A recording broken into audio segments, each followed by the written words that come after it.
how great is it when Michael Jai White and myself are in Vegas at the same time. So I caught up with the kick-ass actor, and this is how the interview went down. See you tonight.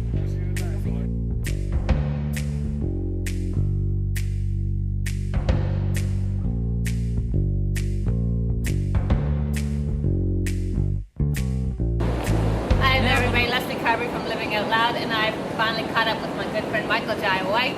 And we really can't go into all the things he's doing right now, so maybe we'll just get into what you're doing here. We're in Vegas, by the way. What are you doing here in Vegas? Well, I'm a part of a documentary called Pumping Iron. It was an original documentary called Pumping Iron in 1977, which was interesting because I saw it when I was a little kid.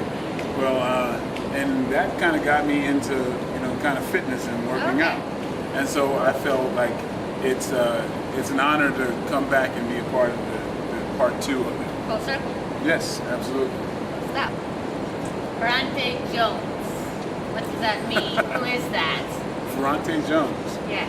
Well, when I created Black Dynamite, I created a character who was playing Black Dynamite. Right. Okay? A character named Ferrante Jones, who was a football player back in the 70s. Oh, okay. A real actual person. No, actually a person I made up. Fiction, okay. See, what it is, like back in the 70s, most of the black action stars were football players first. Okay. Yeah, a lot of that.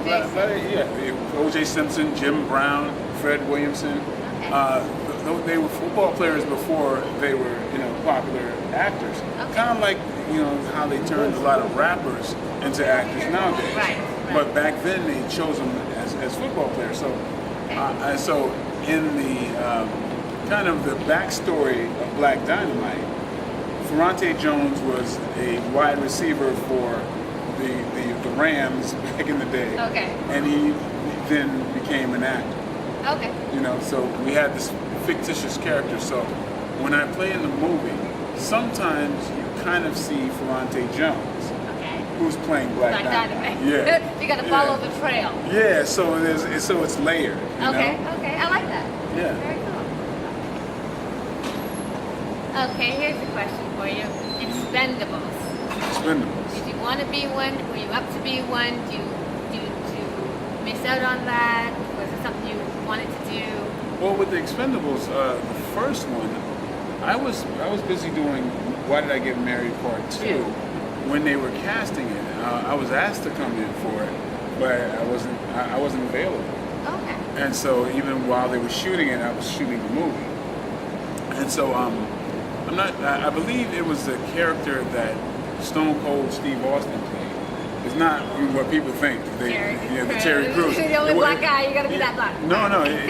They were intending on me possibly playing one of the bad guys that Steve Austin played. Interesting. Yeah. Okay. So and I get asked that question a lot, and I haven't seen the second one yet. I haven't yet either. Yeah, but I just think you should be there.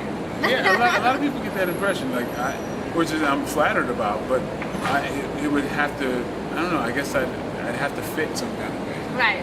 So on a recent video that I saw, you were talking about having a slow start into the stardom or into the acting career. Was that mainly because of the discipline with your martial arts, or was it lifestyle? Yeah, possibly. I mean, the way I look at it, I say it's more of a marathon and not a sprint. There's a lot of people, a lot of actors who wanted to be known for one specific thing that are not around now. So I feel like you have to be versatile to have longevity. So it helped that I wasn't a type of actor that you say, okay, this is what he is. And that's all he is. Yeah, and he's on this shelf. Right. But you tend to get offered that role over and over and over because it's just an easy choice, and people want to work a lot of times, so they take the same character over and over. Right. That's not good for your whole career. So would you say that was a plan? Yeah, it's definitely a plan, and it's one of those things where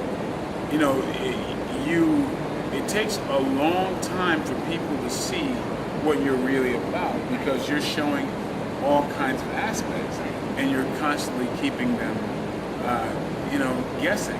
So you don't build one specific persona. So then when you play another character, they believe it because they don't have this belief that you're just this one type of person. Guy, doc. Yeah, so that's why I do different things. Like, I'm doing comedies, I'm doing dramas, I'm directing, I'm writing, producing, and so I'm an eclectic person. So it's best that I show different aspects when I can. Have we seen them all? No. There's still some on the end and some in the beginning? Oh yeah, there's a few other me's that you haven't seen. There's quite a few. So, it's one of those things where it makes this business very, very fun and very challenging because then there's sometimes you're forced to find characters that you never knew existed. Right. And that's a lot of fun. Yes. Yeah. Stretching it. Okay, so you mentioned script writing and acting. Is there a project that's in your heart that you don't care when it comes out, but you're going to be working on? Well, one thing that's very connected to is there's something in the works to play Paul Robeson, which is a personal hero of mine. Okay. And I think it's an historical figure that far too few people know about. Yeah. We were just talking about him in a poetry. We had a poetry. One of my favorite poets, Al Jones, I'll give you that. She came out, she did a big poem about him, and it was just that no one knew him and all the great things that he had done, including the football and stuff. Oh, absolutely. And a man like that to achieve what he did at the time. Right. When no one was achieving anything like that. Right. Yeah, that's an inspiration for anyone because there's like no excuse not to be able to achieve anything now. Are people talking about him now?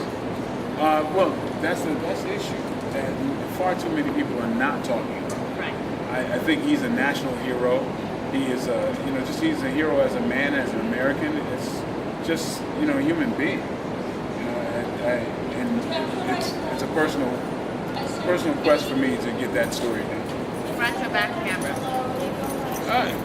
I don't mind if it's front or behind the scenes. As long as it gets done. I believe I'm the person to play him. Okay. I think there's some similarity. I say that. He was a physical presence as right. well as a thespian, which is an unusual crossing mix. the borders. It's kind of an unusual mix that I feel that I could grasp very well. And there's also a vocal thing as well. So I think it's something that I think I could do justice to. All right, so I want to thank you very much for taking time out to Vegas and seeing me and hanging out. Thank you.